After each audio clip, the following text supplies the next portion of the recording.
What's going on, everyone? It's Ben from YGO from Zero, back with another Retro Yu-Gi-Oh! Video, and this is a really exciting one because it's about to cover one of the coolest boss monsters in the DM era, which is Exodia Necros. Now, is this card that good?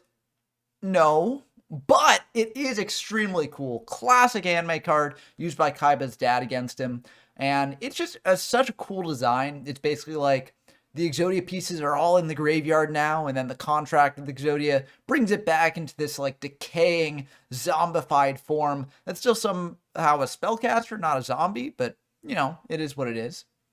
And it's just this unstoppable force that your opponent can't get rid of, and every turn it becomes more powerful until it finally wipes them out. But, you know, in practice, there are a variety of ways to clear this card, and getting the sort of condition together to actually bring it out is very difficult. But, you know, I'd be remiss if I left Vampire format without covering this deck. So here it is, Exodia Necros. There are a couple different ways that you can build it, a couple different ratios you can change. But this is my version of the deck. Basically, got one Exodia Necros. It is searchable off of Witch of Black Forest since it has 0 defense. So I only felt the need to include one. If you've never seen this card before, it can't be normal summoner set, must be special summoned with Contract of Exodia. Contract of Exodia is a spell that says if you have all 5 of the Exodia pieces in your graveyard, you can special summon an Exodia Necros from your hand. Not or deck, so you do actually have to have a way to search this out, which is why we got the Witch. But it can only be summoned through that way. And it can't be destroyed by battle or spell or trap effects. Once per turn during your standby phase, this card gains 500 attack. Destroy this card unless all 5 of the Exodia pieces are in your graveyard. So that's a cool effect, cool monster here. Unfortunately, you know, it can't be destroyed by battle or spell or trap effects, but it can be sort of removed in other ways. For instance, monster effects can remove this. A Man-Eater Bug will get rid of this thing. And DD Warrior Lady will also get rid of this because that just banishes it. It doesn't destroy it. So there are a couple ways to actually deal with this, which makes it not the best boss monster in my opinion. But our deck is sort of built to mitigate the flaws of this card and hopefully to stick it around for a bit of time. So let's go through the rest of the deck. For the other monsters here, we got Exiled Force, we got Fiber Jar, we got Injection Fairy Lily, Magical Scientist, Triple Tomato. Tomato's sort of fallen out of favor in Vampire format, but we want Tomato to get into Witch or Sangan, or just serve as DD Warrior Lady bait. If our opponent banishes a Mystic Tomato, then they're not banishing our Necros with that DD Warrior Lady. So, you know, I figure it's fine in that regard as well. We got the Sangan and the Witch to bring out off the Tomato. We've got a Tribe Infecting Virus to clear away our opponent's monsters, and also to pitch the Exodia pieces from our hand, as the Exodia pieces can sort of clog up our hand if we don't have our ways to discard them. I was debating also playing like Morphing Jar and card destruction and stuff, but with only one Necros in the deck, this is a bit of a risk, because if you draw a card destruction or the Morphing Jar, when you have Necros in hand, you can't really use it. You have no way to get it back. That's actually why we have the Fiber Jar. If our opponent does do something like hand rip the Necros, then we can Fiber Jar to get it back into the deck. It's annoying because it resets our progress on our pieces engraved, but sometimes you gotta do what you gotta do. Now, I could play more than one Necros here. That is always an option. But the deck is bricky enough with 3 contracts, so I don't really think that going for more than one Necros is really worth it. But it might be better than the current configuration I've got here. But as you'll see, deck space is really tight, so I couldn't really fit more than one of this with good conscience. Now, for the spells, we've got Triple Contract with Exodia. You have no way to search this out, so we are playing 3 of it. Maybe since we are playing 3, we can afford to play more than one Necros, but again, the deck is already bricky enough. We don't need to add more bricks like that. We got a Dark Hole, we got a Graceful Charity. Graceful Charity can be great at pitching your Exodia pieces. That's actually why we're not playing Sinister Serpent, because we generally don't need it. We just want to get our pieces in graveyards. We don't need a monster to discard. We got Mirage Nightmare, also great at discarding the Exodia pieces, but it does have the double-edged sword of potentially discarding Necros, so you have to be very careful with when you activate Mirage. We got a Monster Reborn, we get Triple MST for our Mirage, we got Double Moment of Crossout. This can deal with things like Fiber Jar, it can deal with things like DD Warrior Lady that our opponent sets in the face of a Necros, so I do think it is important to have here. We got Painful Choice. Painful Choice is crazy in this deck. If you open it, because you activate it, send all 5 pieces. Your opponent gives you 1 piece, but you've already got 4 pieces in the graveyard, so it's really, really good to just open this card. Pot of Greed and Raigeki for the last card here. We're not playing the hand rips in the main deck, as I feel like, we're just playing things that react to what our opponent can do against our Necros, as opposed to preventing it from, being in hand in the first place. And I do think that the reactive stuff is a little bit better because, for instance, if your opponent already has an established DD Warrior Lady on field, then the hand rips won't really be as useful as something like a Sakuretsu Armor. Speaking of Sakuretsu Armor, for the traps, we got Imperial Order, Mirror Force, Rain Destruction, triple Sakuretsu Armor, and triple Torrential Tribute. Now, Torrential Tribute's nice because if you have Necros on field and your opponent summons a monster, you can use Torrential Tribute, and it won't actually be destroyed by that. So that's kind of cool. And the Sakuretsu armors here are mainly for if our opponent summons out a DD Warrior attacked into our Necros. So between Nobleman and Sakuretsu, I feel good if they set the monster or if they attack. Of course, you have to have the right one for the right situation, but I do think that these are a good inclusion to the deck. And it also protects you while you're trying to assemble your Necros play. For the side deck, it's a bit iffy. I've got triple Decree here in case we're up against a deck that, wants to use their traps more than we want to use ours. We got Dust Tornadoes, Heavy Storm, and Harpy's Feather Duster for a similar reason, in case our opponent's on a heavy back row deck. We've got the Hand Rips in case we know we're going first. These can be good just to bring in. We've got a Snatch Steal here and a Change of Heart. These can be good if we want to get a bit aggressive, so it can be potentially good to bring in certain situations where our opponent may be on a slower deck or a more flip-focused deck. Well, Snatch Steal not if they're on a more flip-focused deck, but, Change of Heart for sure. Snatch Steal if they're on a bit more of an aggressive deck, I think. Breaker for more spell and trap removal as well, and lastly a Jinzo for more trap focused decks too. Jinzo also plays well with the tomatoes if your opponent isn't on Warrior Lady, and a lot of trap focused decks are not on Warrior Lady, so it works out in that regard as well. For the fusion deck, this is just here for scientists, which we do have just to clear up like tricky game states and clear up DD Warrior Ladies as well. So we've got triple Dark Balter, Dark Flare Knight, Dark Fire Dragon, Dragoness the Wicked Knight, Fiend Skull Dragon, Reaper on the Nightmare, Ryu Sentry, Super Robolade, and Super Robo Yaru. Last Warrior from Another Planet, 1,000 items restrict. Times 3, but again, the fusion deck in vampire format is unlimited, so you can sort of proxy out whatever fusion monster you'd need, but these are the ones that could actually feasibly come up. And that's going to do it for the deck. I think this deck is really, really cool. Necros is just such an awesome anime boss monster. Unfortunately, it has some major problems in this format, but I do think it's fun. And if we can get Necros out on the field, then I will view that as a success. So let's dive into the games and see how we do. Okay, we got a game against Aratos, freaking guests on the channel. Always a pleasure to have them on. We're going to dive into the games. We're going to throw paper. We do win the rock, paper, scissors, which is pretty good. Let's just hope we can open painful as well. That would be the sort of god opening here. Unfortunately, we don't draw that, but we do draw a very good hand. We got Mirage, Graceful, MST. Whew, this is looking pretty good. We're going to fire the Graceful now because we do have the discard fodder in the form of the leg.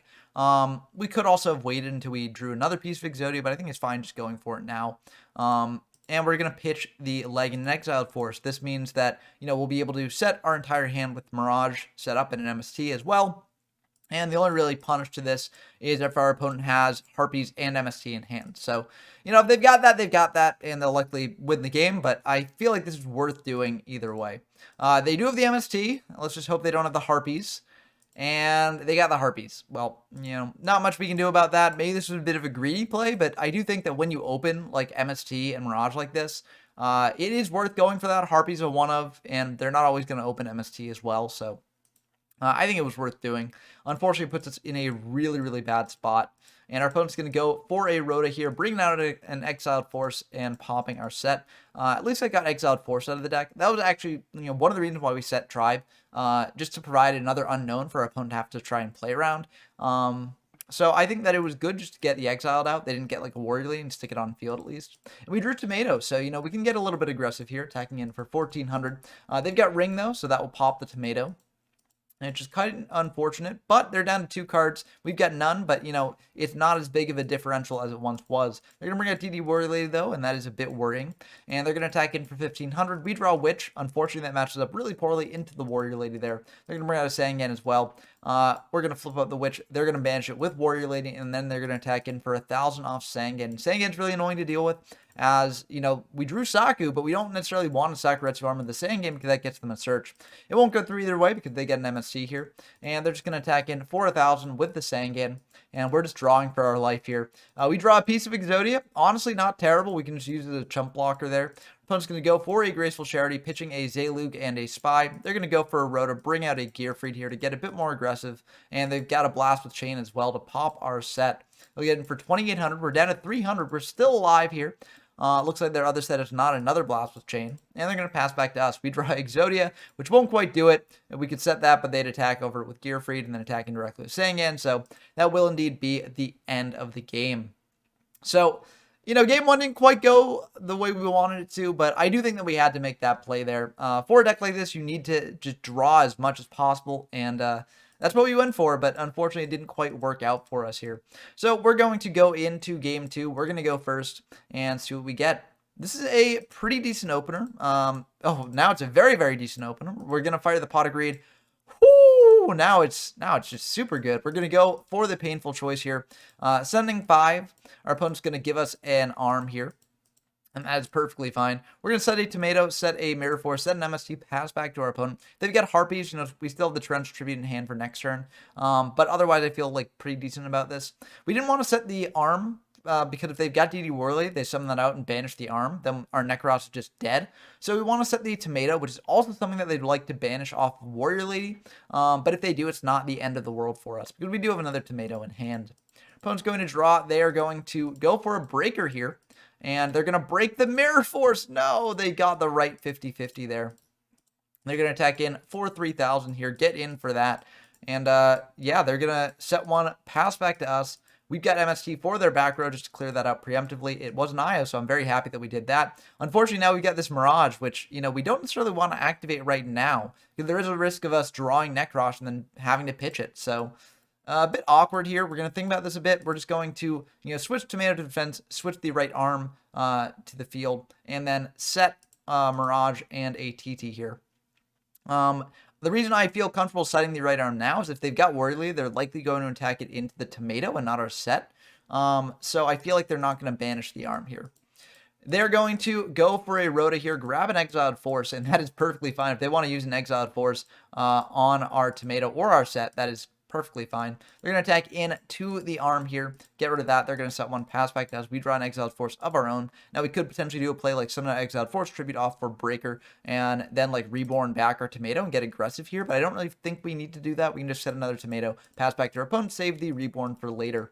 They're going to bring out a Witch. They're going to attack into our tomato here, and we're going to use that to bring out a Witch here. Now we can search out the Exodia Necros, and if we do draw Contract, we can just get that online. They're going to go for Ring here and pop the Witch. We're going to grab an Exodia Necros from deck. So now if we draw one of the 3 contracts we've got, then we are feeling pretty groovy here. They're going to attack in for 1,100. And they're just going to check to see if they can read it, and we're going to let them read it. See the overwhelming might of Exodia Necros here. The threat is just too big for them, so they're going to go for the Delinquent Duo here. Try and pitch that Necros from our hand. And unfortunately, they will indeed hit it. It was a 1/3 chance for them hitting Necros, and unfortunately they did. So we kind of have to go for the nuclear option here because we can't win through Necros anymore, and that is really unfortunate. So we're going to bring back this Witch with our Monster Reborn here. Go for the Trench Tribute to pop the board. They're going to search out a Sangan. We're going to search out a Fiber Jar. We got to reset the board here, so that way we can get our Necros back online. We're going to set that, set a Nobleman, fire Mirage just to try and draw into something maybe as well. In case they do have a way to clear the Fiber Jar here. Looks like they don't. They're just going to summon out Sangan, flip up the Fiber Jar. That'll shuffle everything back into the deck. And I'm feeling, not the best about this turn of events because we did have the setup there. And so we were very, very close to actually pulling it off. But I do think that this is ultimately fine. I mean, we are lower on life points, but we've got a pretty good, sort of Fiber Jar setup because our opponent can't summon or set for the rest of the turn here. And depending on what we draw with the Fiber Jar, it could be a pretty good hand. This is a very, very good hand to let us go aggressive here. We could bring out the Lily potentially with the Mirror Force and the Ring as protection. We could bring out Sangan, attack in that way. There's just so much we can do here. So I feel really good about this hand. And they're going to just set one, pass back to us. We draw a Nobleman of Crossout here. We're just going to bring out Sangan, attack in for 1,000 there. That will indeed go through. Main phase 2, we're just going to set 3, pass back to our opponent. If they've got Harpies, we're probably going to lose this game either way. So I don't feel that bad about setting all of them. They're going to go for an MST. Maybe we should have blind MST'd their set, just in case it wasn't MST and we wanted to preserve the Ring or the Mirror Force. But I think it's ultimately fine. They're going to let the Mirror Force go. They bring out DD Warlord Lady. They're going to attack in for 1,500. We got the Ring. We can pop that. Unfortunately for us, we can't use our Injection Fairy Lily effect. So that's kind of rough.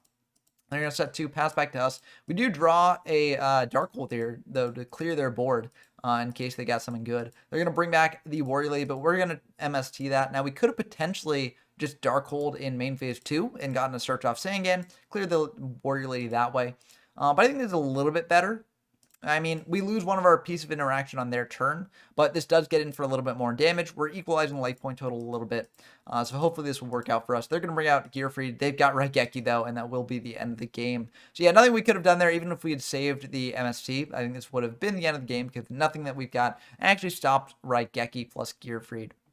But still, you know, we managed to claw our way back a little bit here in game 2. And we actually did have the setup almost online for Necros.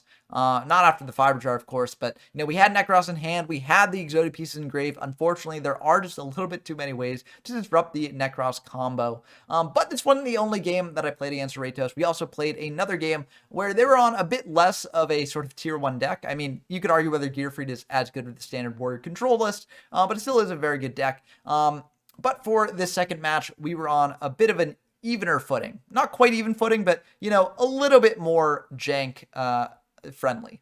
Okay, we got our second game against Ratos here. We are going to lose the Rock Paper Scissors this time. Unfortunate. But let's hope they don't just hand rip Necros out of our hand. And hopefully we can actually pull off the Necros combo here just to show off the absolute power of that boss monster. Opponent's going to set 2, pass back to us. We're just going to set Fiber Jar, activate Mirage Nightmare, set 3, pass back to our opponent. If they've got a way to deal with Fiber Jar, we get good draws off Mirage. If not, we get a reset on the Fiber Jar, so I feel pretty good about that. We're going to draw 3 off Mirage here. And unfortunately, we play into their Death Koala, so it seems like they're on a burn sort of strategy. We're going to take 1600 there. They're going to set 3, pass back to, or not pass back to us. They're going to attack in. We are going to Sekretsu Armor that. Maybe this was a little bit of a mistake. But I think this might have been a mistake because if their back row is like chainable, then we can flip up Fiber Jar and they can deal a ton of damage to us. So we might have just been better off letting the Fiber Jar resolve here. But I feel like next turn we can summon out Tribe, get in for some damage, then flip up Fiber Jar and be fine. So that is what I'm just going to go for here. This does play into TT a little bit, but I think it's ultimately okay because a lot of these burn decks don't play TT, or, yeah, I don't know. It's kind of weird. But we're going to bring out Tribe, and we're just going to attack in for 16. That will go through. We're going to flip up the Fiber Jar and shuffle everything back. Now, we are, you know, at risk of them summoning out our monster to attack, but for these burn decks, a lot of them aren't, like, on super aggressive pressure. They've got, like, Gary Panda, of course. They've got some of these standard, like, you know, Breaker, Tribe stuff. But ultimately, they're not, like, playing the super most aggressive things in the world. We're going to go for Painful Choice here, and we're feeling really, really good about this setup. We can send 5 pieces of Exodia. We've got Contract in hand as well. We'll set 1 Contract just to try and bait out Spell and Trap removal. If they've got Spell and Trap removal plus a hand rip, then we're feeling pretty bad, but I think ultimately this is okay. They're going to go for Pot of Greed here, draw 2, and they're going to go for a Witch, attack in with Witch for 1100. That is perfectly fine. We're still feeling good. They're going to set 2, pass back to us. We can draw a Nobleman of Crossout, not quite the best here. We're just going to set the remaining piece that they gave us and pass back to our opponent. They're going to set another, switch the Witch to defense, pass back to us. We got Mirror Force here. We're going to go for a Nobleman on the set. It's a Morphing Jar. Get those out of the deck there. And we are going to just set the Mirror Force, pass back to our opponent.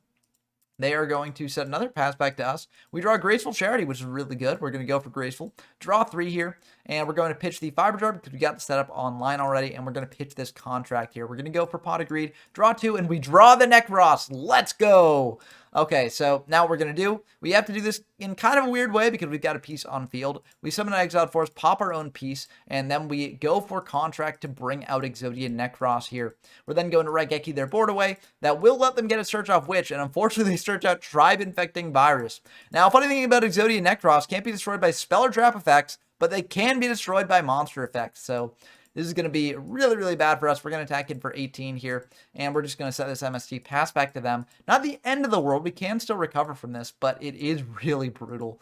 They're going to attack in for 1600 off the Tribe. We've got the Mirror Force, though, so we can clear that. And now we can get in for 1100. We can't reborn the Necros because that can't actually be brought back by an effect because it can only be summoned out in the one way.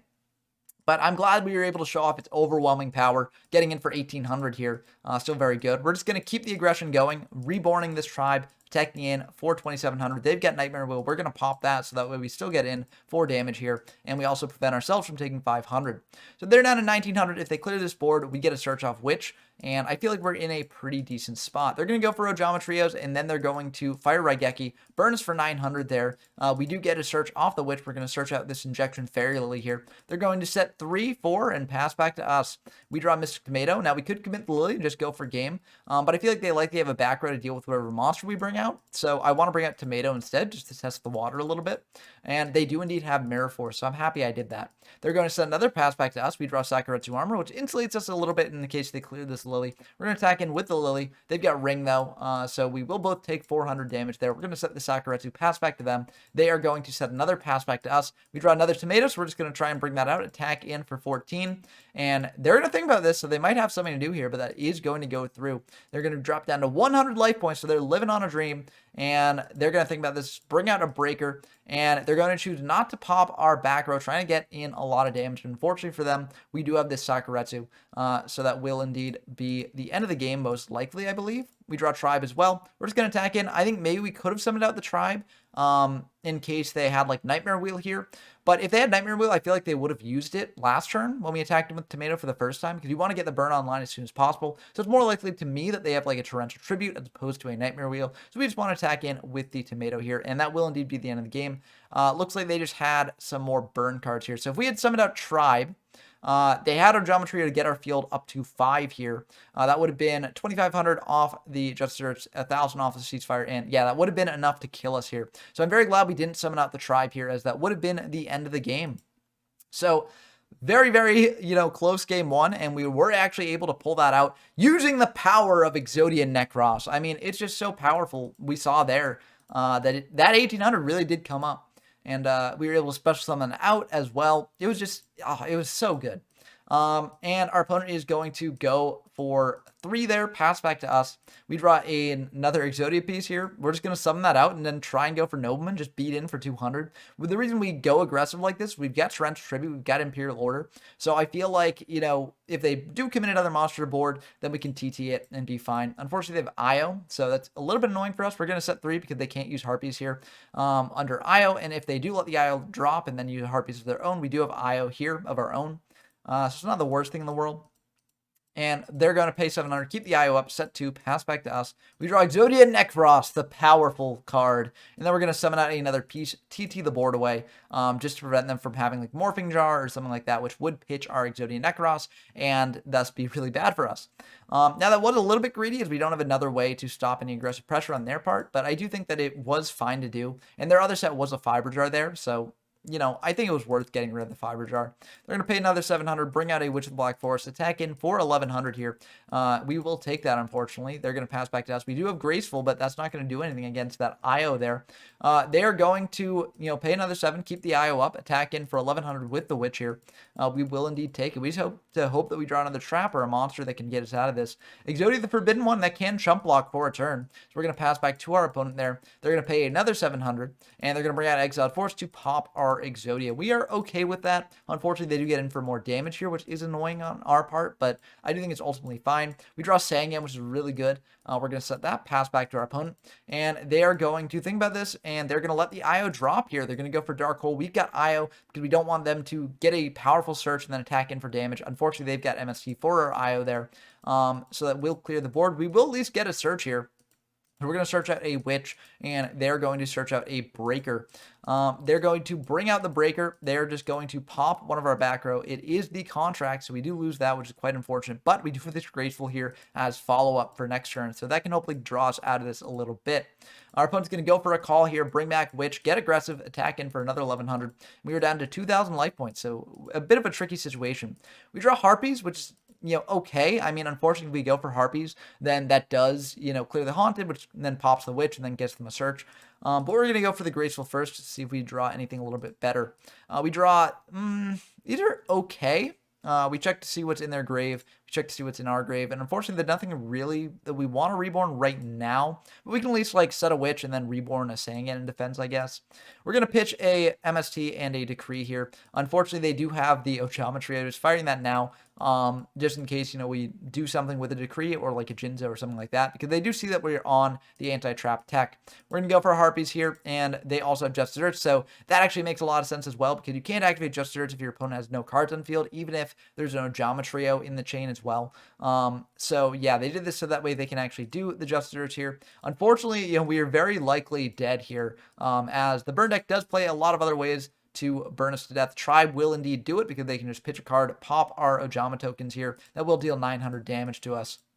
We're not going out without a fight, though. We're going to bring in this Exiled, pop their Breaker, and then just summon out a Witch and attack in for 1100. Now they can choose whether they want to attack in with Tribe or whether they want to pitch a card for Tribe, but this will indeed be the end of the game. So, that's game 2, and that was a pretty good game 2 as well. I think that, with these sort of jank decks, they are on a bit more of an even footing. Although, I think Panda Burn is likely a little bit better than the Exodia Necros build here, but still cool to see the battle of these two jank titans here. And we are going to go into game 3. Can the power of Exodia Necros win us the day yet again, just like in game 1? Or will we fall to the power of Burn? Pot of Greed will help us here, so let's just hope we don't. I forgot to mention, given that I've gotten so much into this game here, that we did bring in the Decrees. We decided out the Sakus for Decrees, because I do think Decree is very good against their deck. It does shut off things like our TTs, but I do think that being able to shut off things like Just Desserts, like Geometrio, is worth it. They're going to set 1, set 2, pass back to us. We draw a Tribe here, and we just want to get aggressive. We're going to summon out Sangam, flip up this Mystic Tomato, go for Raigeki there. We pop a Fiber Jar, which we're really happy about, and then we're going to get in for 24. Unfortunately, they have Mirror Force, so that will pop our Sangam and Tomato, but we can search out this Witch here. That can get us easy access to Necros, or just be a monster to hit in every turn. They are going to summon out a Sangam here, attack in for 1,000. We'll just take that. And they're going to pass back to us. We draw Contract, so that's pretty good. We're going to summon out this Witch here, attack into the Sangam. That will deal them 100. And they're going to search out a DD Warrior Lady. So, if they didn't have that in the main, they definitely brought it in from the side. And that will be a bit unfortunate for us. Luckily, we do have this ring to deal with it. So, we can get rid of it that way. We maybe should have set the Torrential Tribute here just to, be a backup in case they popped our ring somehow. But I feel like, this should be robust enough, and we don't want to play into something like Harpies. Opponent's going to bring out the DD Warrior Lady, attack into the Witch. We've got the ring for that, so we'll be able to pop the DD Warrior Lady there. They had Call of the Haunted set. We could MST that as well. And they're just going to pass back to us. We draw Dust Tornado, which is pretty nice here. We're going to go for the MST now, because we got the Dust Tornado for more Spell and Trap removal later. We're going to bring out this Tribe Infecting Virus here, attack in for 2,700. And then we're just going to, set the Dust Tornado, set the TT, pass back to our opponent. They are going to fire a Dark Hole, so that will clear the board away, but the Witch will get us a search. We're going to search out this Breaker here, as we're nowhere near close to getting the Necros. So, I guess we drew Painful. It could be online, but I do think Breaker's a little bit better. They bring out a Breaker of their own. We're going to TT that. We draw a Contract, which is not the best here. We're going to bring out this Breaker, attack in for 1,900, because we are close to winning the game. 1 Necros away. We set this Contract because we have another Contract in hand. Pass back to our opponent. They're going to bring out a Tribe, and they will pop the Breaker, pitching a Serpent, so they'll be able to get that back later. They're going to attack in for 16 here. Set 1, pass back to us. We're just going to Dust Tornado that in end phase, just so in case it is like a Chainable Trap, they don't get to pull it off. And it was no Geometry, so I'm very glad we did that. They're going to pass back to us. We draw a TT here, which is pretty good. We're going to set this arm, and then we're going to set the TT, pass back to them. If they want to get in for damage this turn, they need to commit another monster to the board, which means that we can TT that. So they're going to add back this Serpent here, and then they're going to think about this a bit, and they're going to summon out this Gyakugiri Panda. We got this TT here, so we'll pop the board, and we feel very good about that. We know the last card in hand is Serpent. They're going to set 1, pass back to us, and we draw Knock. So if they do set the Serpent, that is very good for us, and we're just going to pass back to them, bluffing that our back row is something good. They're going to set 2, pass back to us, and we draw Royal Decree, which is pretty good. We're going to set that, pass back to our opponent. We could have just knocked their monster right now, but I don't think they're on like tribute monsters, as burn decks don't really do that. Like, the only tribute monster they'd go for are like Jinzo, Hadass, or something like that. And Jinzo shuts off their own back row, so that's not really good. And they don't really care about monster negation that much. So I think that this is ultimately fine. I don't need to knock now. I can just save it for later. They're going to set another pass back to us. We draw Painful, so that can actually put our Contract online potentially. We're going to go for the Painful here, and we're going to send the Exodia pieces remaining in deck, and then 1 more copy of Contract just to get that brick out of the deck. Our opponent likely won't give us the Contract, as the Necros is live right now, and they are at 1,800 life points. So we can be pretty confident that we're going to get a piece here, and we do indeed get that piece. We're going to knock the new set there. It is a Morphing Jar. They're going to banish another Morphing Jar from deck, and I'm just going to set this right leg of the Forbidden One, pass back to our opponent. They're going to set another pass back to us. We draw a Dark Hole, not really going to do much right now. We're going to pass back to our opponent. They're going to set one, pass back to us. We draw Reborn, and now we can actually go for the Necros play. We're going to do that. We're going to bring back the Witch of Black Forest there, and we are going to fire Dark Hole to clear the board away. They're thinking about this, so they might have like IO or something like that. It looks like they're going to go for Justice Urge. If they do have like IO, we do have this decree to shut it off. They're going to go for Justice Urge. We're just going to allow that to go through. We want to save the decree for something that actually does something here. And so we can just, let that go through. Search out the Necros here. Fire the contract we have set there to bring out the Necros. And in case they did have any traps, we've got this decree. So this should hopefully be the end of the game with Exodia Necros obliterating our opponent if it actually goes through. It's going to attack in for 18, and that will indeed be the end of the game. Looks like they had MST Secret Barrel and another Secret Barrel, so not quite enough to actually kill us here. But epic gameplay with Necros. Necros hitting the field twice in this last match and getting in for lethal damage here. You can't make this stuff up. Unfortunately, Necros is a lot worse than you might expect from its cool design and sort of anime counterpart. There is too many outs to this card, and if this ever was a meta deck, you could just side in things like Soul Release or things like that to get rid of the pieces as well. So, this card is not very good. Unfortunately, there are too many things in this format that does clear it. But I do think it's still a cool strategy, and it was awesome being able to get this thing out on field, even if it isn't the best boss monster in the game.